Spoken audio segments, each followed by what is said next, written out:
A Guerra da Lagosta, conflito diplomático, econômico e geopolítico entre Brasil e França, de 1961 a 1963. A Guerra da Lagosta, travada entre o Brasil e a França entre 1961 e 1963, foi um conflito diplomático e econômico, centrado na disputa pela soberania de águas ricas em recursos pesqueiros, principalmente as lagostas, que estavam situadas na costa brasileira. Embora o conflito não tenha escalado para um confronto militar direto, ele envolveu uma série de tensões geopolíticas, econômicas e militares, que revelaram as complexas dinâmicas do poder no Atlântico Sul durante o período da Guerra Fria. O contexto geopolítico e econômico. Durante o período pós-Segunda Guerra Mundial, o Brasil começou a adotar uma postura mais assertiva sobre sua soberania, especialmente em relação às suas fronteiras marítimas e recursos naturais. Essa atitude estava alinhada com a tendência crescente dos países latino-americanos de reivindicar o controle sobre suas zonas econômicas marítimas, especialmente após o aumento da pesca comercial em suas águas.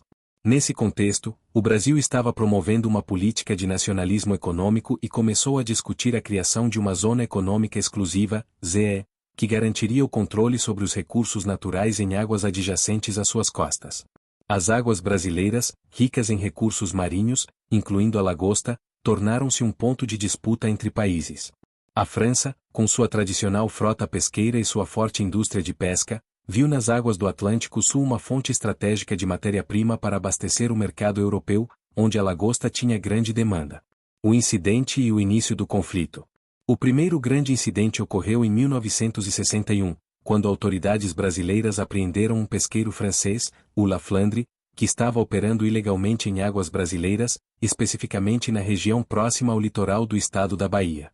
O Brasil, então sob a presidência de João Goulart, acusou os pescadores franceses de violar sua soberania e de explorar seus recursos pesqueiros sem permissão. A França, por sua vez, reagiu com indignação, alegando que o Brasil estava infringindo o direito internacional de liberdade de navegação nas águas internacionais. A questão se agravou rapidamente, com a França pressionando o Brasil a liberar o pesqueiro apreendido e a garantir a liberdade de pesca para suas embarcações.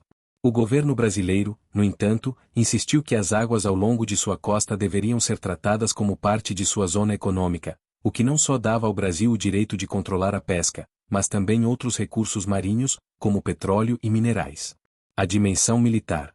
Embora o conflito tenha sido principalmente diplomático, a questão não estava livre de tensões militares. A Guerra Fria, com o bloco soviético e os países ocidentais se enfrentando diretamente e indiretamente, ajudava a moldar o ambiente geopolítico global, e o Brasil, que mantinha uma aliança com os Estados Unidos, tinha interesse em afirmar sua soberania sobre recursos estratégicos. O Brasil, sob a presidência de João Goulart, temia que uma postura de fraqueza pudesse enfraquecer sua posição política em um momento em que o país estava atravessando um período de grande instabilidade interna. Com uma economia em crise, marcada pela crescente inflação e pela tensão política entre conservadores e progressistas, o governo brasileiro usou o conflito como uma forma de mobilizar a opinião pública e reafirmar sua autoridade diante das pressões externas.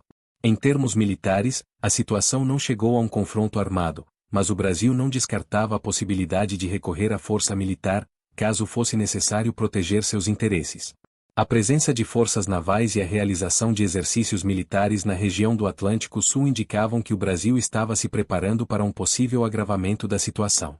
Por outro lado, a França também possuía considerável poder naval, e havia a possibilidade de uma escalada do conflito, principalmente porque o governo francês não queria abrir mão de suas práticas pesqueiras que geravam benefícios econômicos substanciais. A resolução do conflito. Após a série de apreensões e confrontos diplomáticos, a França e o Brasil se envolveram em negociações tensas. A pressão internacional aumentou, com os Estados Unidos e outros países tentando mediar a disputa. A França, devido às suas preocupações econômicas com a indústria pesqueira, e o Brasil, preocupado em proteger seus recursos e reafirmar sua soberania, chegaram a um acordo. Em 1963, o Brasil e a França assinaram um tratado que estabeleceu a delimitação das águas pesqueiras ao largo da costa brasileira.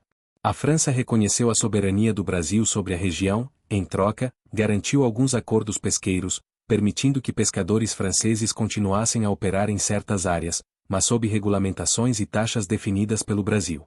No entanto, essa solução não evitou os ressentimentos e as tensões diplomáticas que persistiram nas relações entre os dois países.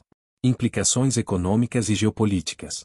A Guerra da Lagosta teve consequências profundas, não só para o Brasil e a França, mas também para as relações internacionais no Atlântico Sul. Para o Brasil, o conflito foi um marco em sua política de afirmação da soberania sobre seus recursos naturais, especialmente os pesqueiros. Esse episódio ajudou a consolidar a ideia de que o Brasil deveria buscar maior controle sobre suas águas e recursos marinhos, o que, mais tarde, se refletiria na adoção de uma zona econômica exclusiva, que foi formalizada pela Convenção das Nações Unidas sobre o Direito do Mar em 1982. Para a França, o conflito destacou a importância estratégica das águas do Atlântico Sul para sua indústria pesqueira e evidenciou a necessidade de garantir acesso a esses recursos para sustentar sua economia pesqueira. O episódio também expôs a crescente necessidade de um novo entendimento sobre a utilização dos mares, algo que se tornaria central nas discussões sobre a governança global dos oceanos. Conclusão. A Guerra da Lagosta foi uma disputa aparentemente pequena, mas que revelou as complexas interações entre a soberania nacional, as disputas sobre recursos naturais e as tensões da Guerra Fria.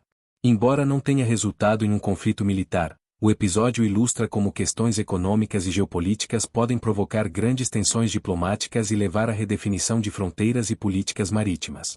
Além disso, o caso marcou a importância do Brasil em se afirmar como um ator relevante nas questões internacionais, especialmente no que tange à exploração de seus vastos recursos naturais e à proteção de sua soberania em um mundo cada vez mais interconectado e competitivo.